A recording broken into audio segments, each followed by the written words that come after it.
one of the biggest things that we need to understand, just kind of as human beings, and not just as content creators, but everybody, is that people care more about why we do what we do, the motives behind why we do what we do, than they do about what we do or how well we do it. God is like that too. All the way through Scripture, you can see that yes, it matters. Right and wrong matters, and truth and lie matters, and it matters. What you do does matter, but when it comes to your motives, that is as judged or as taken and factored in as anything else. In the same way, like if you think of gift giving or spending time with someone, if I spend time with my wife or someone gives you a present, there are different reasons to give it. Like there's the obligation, right? If I give it to you and I'm like, here, I have to do this. I'm obligated because I'm your friend. I had to buy you a present. It had to be done. Or I had to spend time with you. We had to go out on a date. I have to do that. Or I would be seen as a bad husband, or you would be, frustrated and angry at me. So to get you off my back so I can go do things I want to do, let's go out, right? That actually, the sense of obligation, or to avoid problems, or to make that person want to owe you, like, okay, I'll give you a present, but I'm doing that specifically because I want you to see that I'm giving it so that you definitely owe me something. Change that thing to genuine interest or love. Like, I'm doing this because I care about you. I want you to be happy. I want you to have something I thought I was thinking about you with. I want to give you something so I can help solve one of your problems. I'm going to give it altruistically. I'm going to give it in a way that is for sure had nothing to do with me, everything to do with you here. They're two completely different feelings. You still get something. There's still a present. There's still the person. They're still there. Or you're still on the date, or you're still going out with that person. You're still hanging out with them at lunch. You're still spending time together. But why you're doing it absolutely matters. You will change the entire vibe of the day. You'll change the whole conversation. That person actually won't want to be with you if you are there out of obligation or to try to, manipulate them into owing you something. As a content creator, if you are trying to make content, or if you're trying to teach a class, or if you're trying to do anything that has to do with other people, how much they trust you and why you're doing what they're doing is all factored in. I learned something interesting recently about how quickly someone understands your true motives, right? Like, how long does it take for someone to kind of clock if you are a good guy or a bad guy, if you're in it for the money, or you're actually believing what you're saying, if you're a liar, if you're a truth teller? How long does it take for people to clock that in? And it's like anywhere between 1/25th of a second and 2 seconds. People can tell with just the little tiny minutia, and even across video, even across the internet. If your face is on, they can look at you and they can kind of go, yeah, no, that they don't believe what they're saying, or they might be saying they're having a good day, but they're really having a bad day, or the story that they're telling is a lie, or is it disingenuous, or they're exaggerating. Like, people can tell pretty quickly. And there's something called thin slicing. Thin slicing is really neat because it is essentially your first impression, your gut check on what a person is saying, or what kind of person they are, and it takes no time at all. In fact, it not only doesn't take time at all. They did an experiment where they showed somebody for 2 seconds, and they make a snap judgment on what you think of their personality, what do you think of them as a person, and do you think they're a liar, whatever. And then they showed them for 5 seconds, then he showed them for 7, then he showed them for 10, and the accuracy didn't get better with the more time that was seen. Like, after 2 seconds, people just kind of instinctually know. There was another experiment done where students watched a 30-second silent video of a professor, right, of a class, and then they asked, what do you think that teacher's rating is, or would you think that the teacher is any good, or whatever. And they were, just after watching 30 seconds of a silent video based on their how they were moving and how they were speaking and what their face looked like, and whether or not they were a good teacher. Didn't have to even listen to the class, didn't have to attend the class, didn't have to listen to the person's voice. That didn't matter. What mattered was what they were picking up in the subtle cues, the micro expressions, all that stuff from just observing. And if the audience catches, if anybody figures out that your motives are off, or you are lying, or you are someone who is trying to manipulate them, or you're saying one thing and doing another, they're going to pick up on it.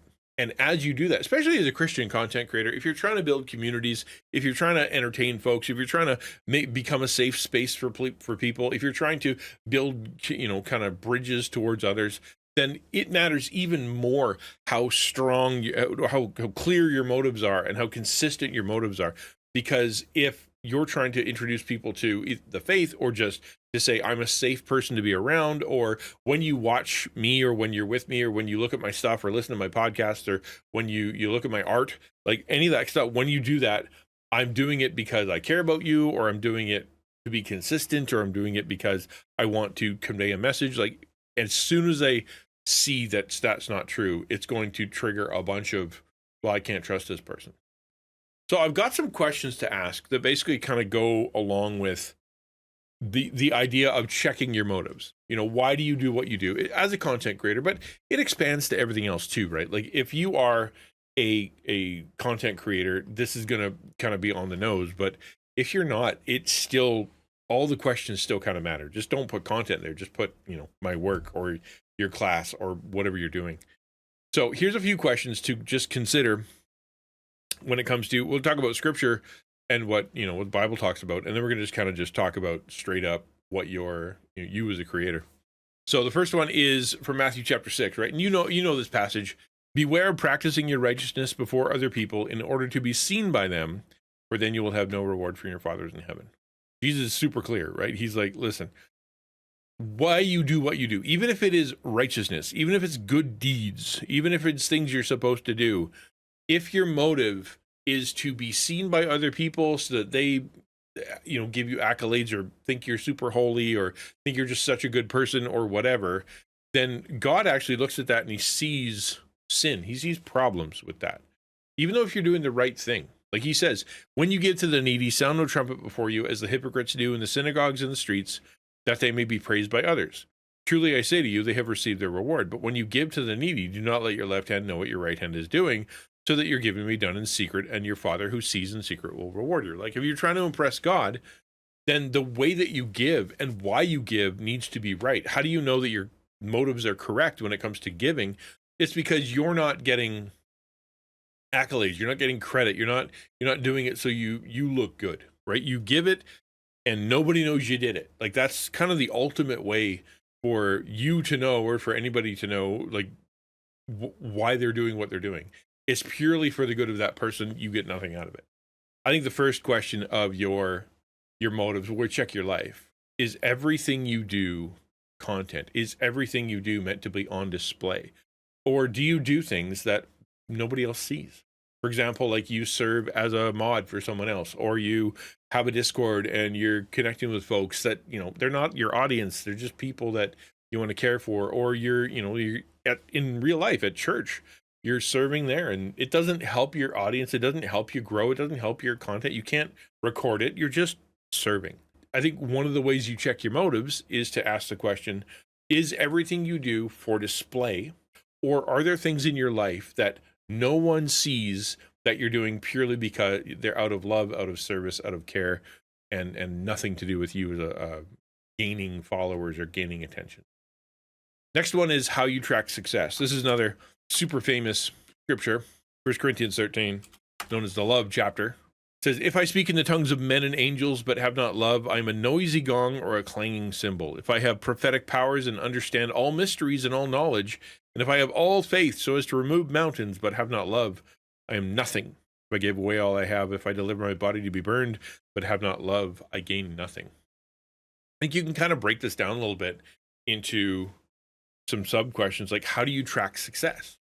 When you're looking at your content, looking at your analytics, looking at how you grow, what you want to do, planning your mission, planning, how do you know if you're doing it right? What ways are you tracking that?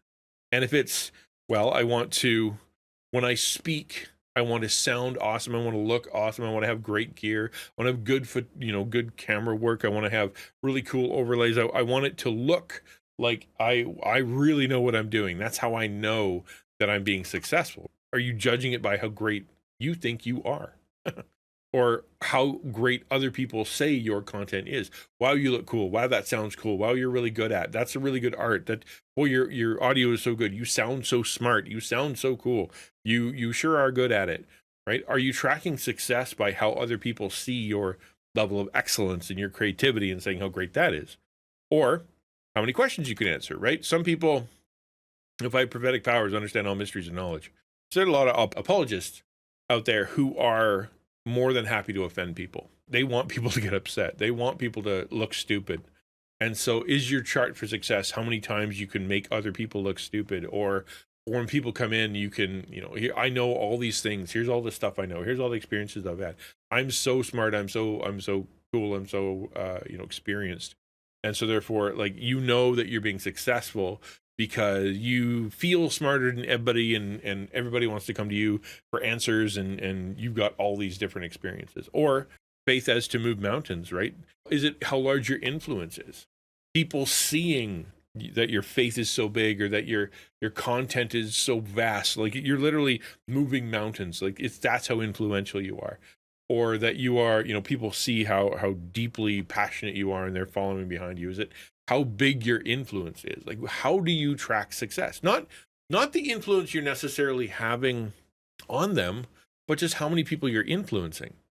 I would challenge that if you are doing what you're doing to be seen by others, purely to be seen by others, and it's always through the lens of how can this be content? How can I turn this into something people can see me do?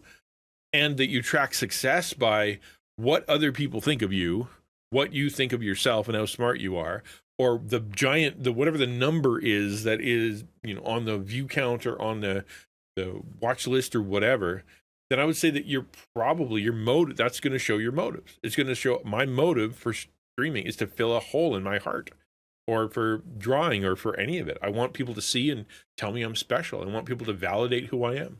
I want people to know what I've done. I want to feel smart because I want to feel superior. I want to feel above people. Or I only know I'm loved. I only know I'm cared for, when people are behind me, when people are seeing it. Third question from Job chapter 1. Satan answered the Lord and said, does Job fear God for no reason? Have you not put a hedge around him and his house and all he has on every side? You have blessed the work of his hands and his possessions that have increased in the land. So stretch out your hand and touch all he has, and he will curse you to your face. The enemy, his accusation is the only reason Job is such a good guy, is so faithful, is so, is following you, is because of all the benefits. If you take away his stuff, he will curse you.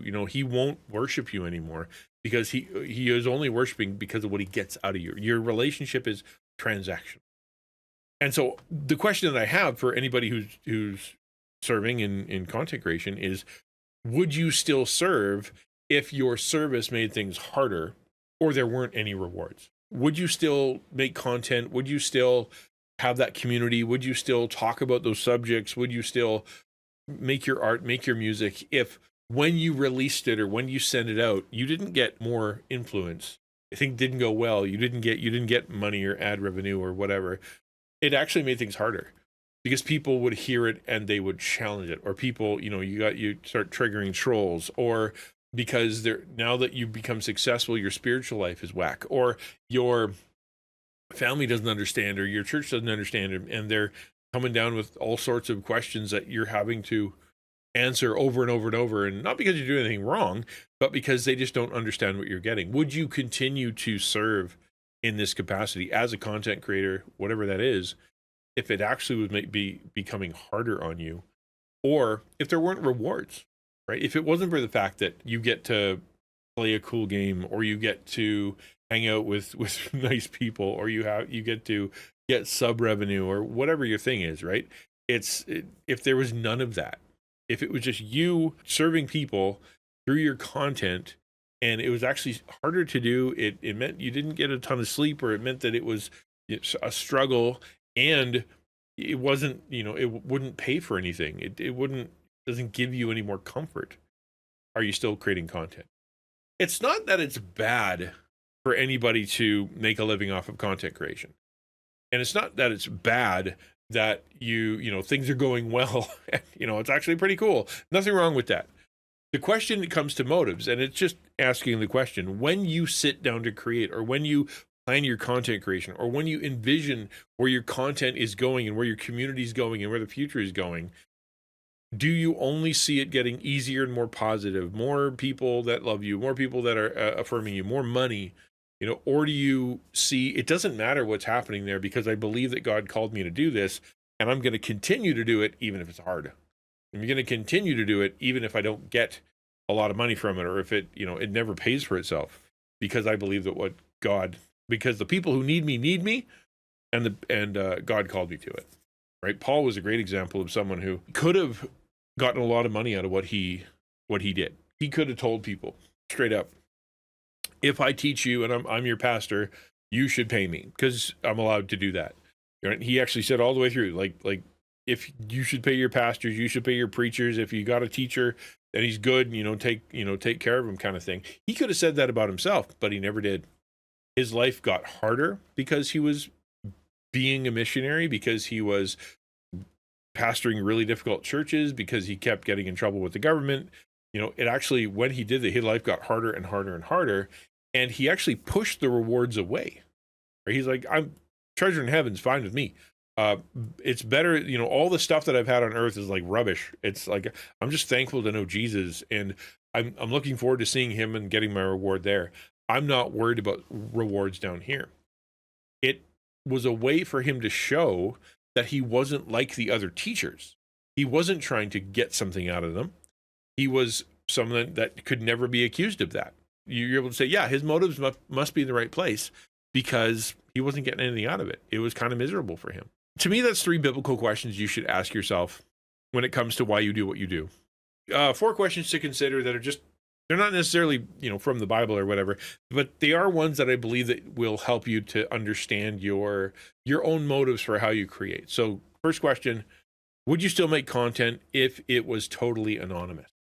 If your podcast couldn't have your name on it, if your art couldn't have your name on it, if nobody would ever know you created that, you were releasing it on someone else's channel, or you're doing work for someone else, nobody even knows you did it. Simply because you believe it's important to put the content out into the world, that it's important stuff to say, important stuff to do, important to the community, important to whatever. And it doesn't matter if your name's on it, because what matters is that you are giving this message, or sending this art, or helping these people, or sharing this joy, or like, it doesn't matter. Like, it just, as long as it's out there helping someone. Is that okay? I think one of the struggles that some content creators have is that they really do want their face on it. They won't say they do, right? They won't say they do. But if you say, hey, why don't you shut down your channel, or shut down your podcast, or shut down your art, and then work with someone else, work under someone else, edit for them, or draw for them, or be a source of ideas or whatever. Like, you don't just let them gain from all the creativity you have. There are very few that I would know that would slide into like a producer role, or slide into the role of a server to another content creator, even though they would say, I'm not doing this for me. When it became, I don't get any accolades for it at all, nobody knows what I'm doing, I'm just making someone else look good, suddenly it tweaks. So let me just challenge you, and I'm not judging, I'm just challenging, I'm asking the question. Check your motives. Would you still do what you're doing if it was totally anonymous, if you were working completely for someone else? Yes or no? Second, does slow growth make you upset because you believe you deserve more attention, or because you want to serve more people? If you aren't growing, or you're not growing as fast as you want to, and you're like, man, I need to grow, I want to grow. Is it because you want to grow because you want the number to go up, because you're filling some kind of emotional hole, or because you want influence, or for any of the other reasons we talked about? Or is your motive simply, I feel like I have something to say, I feel like I have people to serve, I people like that I want to show love to, a community I want to build. There's so many people out there that are, have this issue or this problem or this, situation, that I want to help be part of that, and help their life to get better. And it's frustrating to me that I can't do that. I want to serve more people. When you see a fellow creator succeed, do you rejoice with them, or feel resentment and jealousy? You're going to know in your own heart.